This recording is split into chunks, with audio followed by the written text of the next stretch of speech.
বত্রিশকে গুড়িয়ে দিয়ে লাভটা হলো, মানে যারা হুমকি দিচ্ছে, যারা এই ধরনের মানে পরিকল্পনা করছে, ষড়যন্ত্র করছে, তাদেরকে না ধরে 32-এর এই বিল্ডিং কে গুড়িয়ে দিয়ে লাভটা হলো কি? আর সারা বাংলাদেশে যে বিল্ডিং গুলি ভাঙা হচ্ছে, কাউকে তো অ্যারেস্ট করা হচ্ছে না। অপরাধী যারা যারা যাদেরকে টার্গেট করে এসব বিল্ডিং ভাঙা হচ্ছে বা ঘরবাড়ি ভাঙা হচ্ছে, অপরাধীদেরকে ধরা হচ্ছে না, তারা ধরা ছোঁয়ার বাইরে, কিন্তু তাদের ঘরবাড়ি কেন ভাঙা হচ্ছে? ভাই, আওয়ামী লীগ তো একটা রাজনৈতিক দল না। আওয়ামী লীগ হচ্ছে ফেসিবাদী একটি শক্তি।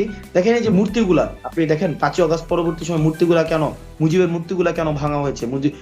মূর্তির তো যদি আপনি ইম্পেরিক্যাল জায়গা থেকে দেখেন, মূর্তির তো জীবন শক্তি নাই, প্রাণ শক্তি নাই, কিন্তু এগুলোর দর্প রয়েছে, এগুলি ফেসিবাদের সাক্ষ্য দেয়। তো সেই জায়গা থেকে ধানমন্ডি 32-এর আপনি যদি বলেন এটা ইট পাথরের একটা শুধুমাত্র হচ্ছে একটা বিল্ডিং, এটার প্রতি মানুষের আক্রোশ কেন? এটা হচ্ছে ফেসিবাদের স্মারক। আমি প্রথম আহ্বান জানিয়েছি, প্রথম দ্বিতীয় তৃতীয় আহ্বান জানিয়েছি, বিষয়টি এমন না, বরং এটি মানুষের স্বতঃস্ফূর্ত অংশগ্রহণ ছিল।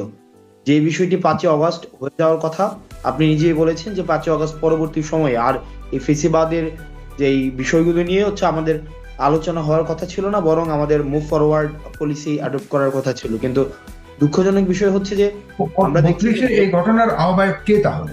মানে এটা কোন নির্দিষ্ট কোনো আহ্বানে হয়েছে? এটি স্বতঃস্ফূর্ত অংশগ্রহণ ছিল, সবার স্বতঃস্ফূর্ত অংশগ্রহণ ছিল।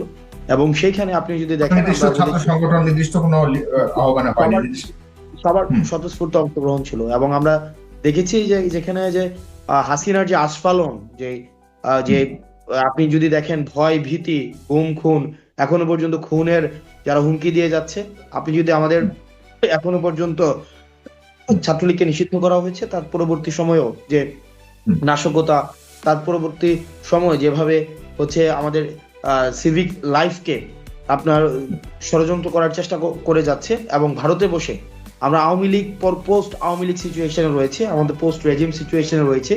তৎপরবর্তী সময় আমরা আওয়ামী লীগ থেকে যেখানে তাদের কাছ থেকে ক্ষমা আমরা তাদের কাছ থেকে প্রত্যাশা করছি যে তারা ক্ষমা চাইবে, বিচারের সম্মুখীন হবে, সেই জায়গায় আমরা তাদেরকে দেখছি আরো হুমকি ধামকি দিতে। তো সেই জায়গা থেকে আপনি যে প্রশ্নটি আমাকে বললেন যে 5ই আগস্টের বিষয়, 5ই আগস্টের পরে আর পুনরাবৃত্তি হওয়া উচিত ছিল না, বা ধানমন্ডি 32-এর প্রসঙ্গ এখন আর আসা উচিত ছিল না, তাহলে কেন আসছে? ঠিক একইভাবে এই কারণেই আসছে যে মানুষ বিক্ষুব্ধ একই সাথে হচ্ছে আওয়ামী লীগের প্রতি, একই সাথে হচ্ছে অন্তর্বর্তীকালীন সরকারের প্রতি। অন্তর্বর্তীকালীন সরকারের যে জায়গাটি এখনো পর্যন্ত দৃশ্যমান বিচারটি নিশ্চিত করতে পারেনি, সেই জায়গা থেকে এবং আওয়ামী লীগ ক্রমশ সে হচ্ছে ভুল স্বীকারের জায়গা থেকে সরে এসে বরং মানুষের উপরে দায়ভার চাপানোর চেষ্টা করছে।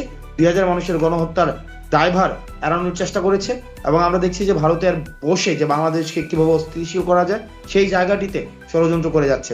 সেই জায়গার সেই ক্ষোভের বহিঃপ্রকাশ হিসেবে আমরা ধানমন্ডি 32-এ যেটি 5ই আগস্ট, যেটি গতকাল হয়েছে, এটি 5ই আগস্টই হওয়ার কথা ছিল। আপনি পৃথিবীতে যত জায়গায় দেখবেন, জার্মানি ইতালি থেকে শুরু করে আপনি যত জায়গায় দেখবেন যে ফেসিবাদের যেই স্মারকগুলো রয়েছে, চিহ্নগুলো রয়েছে, সেই চিহ্নগুলো নিয়ে পরবর্তী গণতান্ত্রিক যে যাত্রা, সেই যাত্রাটি অব্যাহত হয় না, সেগুলো হচ্ছে ফেসিবাদ পতনের সাথে সাথে সেটিরও বিলোপ হয়। কিন্তু আমরা দেখেছি যে আওয়ামী লীগের শেষ যে ট্রাম্প কার্ড রয়েছে, কালচারাল যেই ট্রাম্প কার্ড, সেটিকে অ্যানাবেল করার মধ্য দিয়ে মানুষকে, বাংলাদেশের যে গণতন্ত্রের পক্ষের যে মানুষগুলো রয়েছে, তাদেরকে যেই প্রাণনাশের যেই হুমকি দেওয়া হচ্ছে, জীবন নাশের যে হুমকি দেওয়া হচ্ছে, সেটির ক্ষোভের বহিঃপ্রকাশ হিসেবে 32-এর ঘটনাটি স্বতঃস্ফূর্ত ভাবে 32-কে গুড়িয়ে দিয়ে লাভটা হলো, মানে যারা হুমকি দিচ্ছে, যারা এই ধরনের মানে পরিকল্পনা করছে, ষড়যন্ত্র করছে, তাদেরকে না ধরে 32-এর এই বিল্ডিং কে গুড়িয়ে দিয়ে লাভটা হলো কি? আর সারা বাংলাদেশে যে বিল্ডিং গুলি ভাঙা হচ্ছে, কাউকে তো অ্যারেস্ট করা হচ্ছে না। অপরাধী যারা যারা যাদেরকে টার্গেট করে এসব বিল্ডিং ভাঙা হচ্ছে বা ঘরবাড়ি ভাঙা হচ্ছে, অপরাধীদেরকে ধরা হচ্ছে না, তারা ধরা ছোঁয়ার বাইরে, কিন্তু তাদের ঘরবাড়ি কেন ভাঙা হচ্ছে? এটাতে কি মেসেজ পাচ্ছি আমরা দিতে যাচ্ছি? দেখেন, এটা সিম্বলিক্যাল একটা হচ্ছে, এখানে একটা কনোটেশন রয়েছে। আপনি ধানমন্ডি 32-এ শুধু ইট পাথরের একটা বিষয় দেখেন, বিষয়টি কিন্তু এমন না। আপনি যে আমাদের হিস্টোরিক্যাল আমাদের যে জার্নিটি হয়েছে, সেই হিস্টোরিক্যাল নেভিগেশনের ক্ষেত্রে আমাদের এই ধানমন্ডি 32 ফেসিবাদের একটি হচ্ছে স্মারক হয়ে উঠেছিল।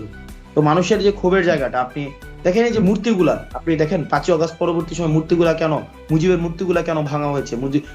মূর্তির তো যদি আপনি ইম্পেরিক্যাল জায়গা থেকে দেখেন, মূর্তির তো জীবন শক্তি নাই, প্রাণ শক্তি নাই, কিন্তু এগুলোর দর্প রয়েছে, এগুলি ফেসিবাদের সাক্ষ্য দেয়। তো সেই জায়গা থেকে ধানমন্ডি 32-এর আপনি যদি বলেন এটা ইট পাথরের একটা শুধুমাত্র হচ্ছে একটা বিল্ডিং, এটার প্রতি মানুষের আক্রোশ কেন? এটা হচ্ছে ফেসিবাদের স্মারক, যেটিকে যেটিকে সাক্ষ্য রেখে, যেটিকে হচ্ছে জীবন্ত রেখে আওয়ামী লীগ আবার পুনর্বাসন করার যেই প্রক্রিয়াটি, বা আওয়ামী লীগ যেই যেই ক্ষমার জায়গা থেকে সরে এসে, তাদের উচিত ছিল আপনার ক্ষমা চাওয়া, সেই জায়গা থেকে সরে এসে তারা তাদের যেই আস্ফালন ক্ষমতার যেই দীর্ঘ দেড় দশকের বেশি সময় ধরে যেই ধরনের রাজনীতি চর্চা করেছে সেটিকেও অব্যাহত রাখতে চেয়েছে। তো সেটির জায়গা থেকে ধানমন্ডি 32-এর প্রতি মানুষের হচ্ছে তার মানে সেই অর্জনটা সেটাতে আপনারা সফলতা পেয়েছেন বলে মনে করছেন এই এরপর? এখন সারা বাংলাদেশে যা হচ্ছে সেগুলি টার্গেট কি? 32 ঠিক আছে, স্মারক ছিল ফ্যাসিবাদের, সেটাকে আপনারা করেন, কিন্তু সারা বাংলাদেশে যেগুলো হচ্ছে এটাও কি একই কারণে? সারা বাংলাদেশে আমরা কিন্তু শুরু থেকে বলেছি, আমরা আজকে সকাল থেকে বা গতকাল থেকে আপনি দেখবেন যে আমরা বলেছি যে আমরা আমাদের জায়গা থেকে অব্যাহত রেখেছি যেন এই আক্রোশটিকে, আওয়ামী বিরোধিতা এবং হচ্ছে ফেসিবাদের ভারতীয় আগ্রাসন বিরোধিতার জায়গাটি যেন ব্যক্তি পর্যায়ে চলে না আসে, যেন কোনো এটাকে পুঁজি করে যেন কোনো রাজনৈতিক দল সেটা তাদের স্বার্থ হাসিল না করতে পারে, জমি দখল, জায়গা দখল ও তারপর হচ্ছে ব্যবসা প্রতিষ্ঠান দখল, এই বিষয়গুলো যেন কোনোভাবেই না হয়, সেই জায়গাটি থেকেই কিন্তু আমরা মানুষের প্রতি আমাদের আহ্বান অব্যাহত রেখেছি। তো মানুষের যে খুব আহ্বান অব্যাহত রেখেছিল, তার মানে আপনাদের যে এই আহ্বানটা ছিল 32-এর যে কারণ আহ্বান ছিল সেটি কি তার মানে শেষ হয়ে গেছে? আপনাদের যে উদ্দেশ্য সেটি সফল হয়েছে, এখন সারা বাংলাদেশে যা হচ্ছে এটি আপনাদের আহ্বানে হচ্ছে না, এটি আপনাদের নিয়ন্ত্রণের বাইরে হচ্ছে? দেখেন, নিয়ন্ত্রণের বাইরে আজকে যদি আপনি আজকের ঘটনা যদি দেখেন, আজকে বাংলাদেশে উল্লেখযোগ্য ভাবে বা আজকে বাংলাদেশে মানে দেখেন, আপনি পুরো ঘটনাটিকে যদি পর্যালোচনা করেন, আপনি এই যে আওয়ামী কালচারাল যে অ্যাক্টিভিজমের বা আওয়ামী যে বিষয়টি রয়েছে আপনার ধানমন্ডি 32 কেন্দ্রিক, তারপরে হচ্ছে আরো কিছু কালচারাল এস্টাবলিশমেন্ট রয়েছে, যেটির মধ্য দিয়ে আওয়ামী লীগের যেই মনস্তাত্ত্বিক যেই ভিত্তিটি সেটি প্রতিষ্ঠিত করতে চেয়েছে, সেটির প্রতি মানুষের ক্ষোভ থাকবে। ভাই, আওয়ামী লীগ তো একটা রাজনৈতিক দল না, আওয়ামী লীগ হচ্ছে ফেসিবাদী একটি শক্তি, যেটি একটি সংগঠন আছে, ফেসিবাদী শক্তির একটি অলিগার্ক শ্রেণী আছে, এবং সেটির যে মূল কম্পোনেন্টস সেটি হচ্ছে মিথ্যা এবং প্রপাগান্ডা রয়েছে। আপনি 6 মাসের মাথায় আপনি আওয়ামী লীগ যেখানে ক্ষমা চাওয়ার কথা ছিল, সেখানে আওয়ামী লীগ আবার তাকে হচ্ছে মানুষকে অপরাধী হিসেবে স্বীকৃতি দিচ্ছে, মানুষকে অপরাধী বানাচ্ছে, মানুষকে হচ্ছে দেখে নেওয়ার হুমকি দিচ্ছে। তো সেই জায়গাটি থেকে মানুষের খুব থাকবে, সেটা খুব এটি একটি স্বাভাবিক বিষয়। এবং আপনি একটা অভ্যুত্থান পরবর্তী সিচুয়েশনে আমরা এটা স্বাভাবিক প্রক্রিয়া, আওয়ামী লীগকে, হাসিনাকে পালাতে হয়েছে ভাই, এটা এমন না যে খুব স্মুথ ডেমোক্রেটিক ট্রানজিশনের মধ্য দিয়ে হাসিনা একটি ফ্রি ফেয়ার এন্ড পার্টিসিপেটরি একটা নির্বাচন দিয়েছে, সেখানে তার পরাজিত হয়েছে, তারপরে তার প্রতি নির্যাতন নিপীড়ন গুলো চালানো হয়েছে। বিষয়টি তেমন না, বরং তাকে জনরোষের মুখে তাকে পালাতে হয়েছে।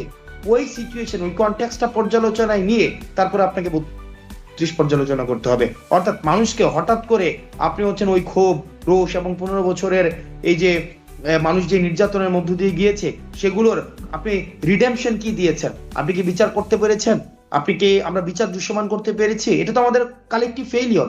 আমরা বিচার নিশ্চিত করতে পারি নাই, দেখাইতে পারি নাই মানুষকে হোপ। কালেকটিভ ফেইলিয়র বলতে, ঠিক আছে, খুব চমৎকার কথা বলেছেন জনাব হাসনাত আব্দুল। কালেকটিভ ফেইলিয়র বলতে কালেকটিভ গভর্নমেন্ট তো না, এখন যে গভর্নমেন্ট আছে এটা ছাত্রদের মনোনীত গভর্নমেন্ট, এটা অবশ্যই কালেকটিভ। আমি দায়িত্ব নিয়ে বলছি এটা অবশ্যই কালেকটিভ গভর্নমেন্ট, কিন্তু আপনাদের মধ্য থেকেই তো অভিযোগ আসছে যে এই সরকার ঠিকমতো কাজ করছে না। আজকে সরকার যদি ঠিকমতো কাজ করতো তাহলে আপনি সচিবালয়ের দিকে আঙুল তুললেন কেন? আজকে আপনার বক্তব্য আপনি বলছেন সচিবালয়কে গণভবনের পরিণতি ভোগ করতে হবে। যদি সচিবালয় কি ঠিকমতো আপনি ঠিক করতে পেরেছে সরকার? আজকে বেঞ্জির বলেছেন যে আপনার রাষ্ট্র কাঠামোতে প্রশাসন এবং পুলিশে 90% হচ্ছে আওয়ামী লীগের নিয়োগপ্রাপ্ত, 90%। অর্থাৎ যারা আওয়ামী লীগ থেকে নিয়োগপ্রাপ্ত হয়েছে আওয়ামী লীগের এজেন্ডা বাস্তবায়ন করার জন্য, আপনি তাদেরকে দিয়ে হচ্ছে আবার গণতান্ত্রিক সরকার আপনিও হচ্ছে বাস্তবায়ন করছেন। এই গভর্নমেন্টটাকে গত 1 মাসে গভর্নমেন্ট ফর্ম হওয়ার পরে 136, পরবর্তীতে অন্তত 150 কাছাকাছি হচ্ছে আন্দোলনকে অ্যাড্রেস করতে হয়েছে। রাষ্ট্রের সব জায়গা থেকে যখন অসহযোগিতা করা হচ্ছে, সব পক্ষ থেকে অসহযোগিতা করা হচ্ছে, so it's getting extremely challenging to address everything at a time.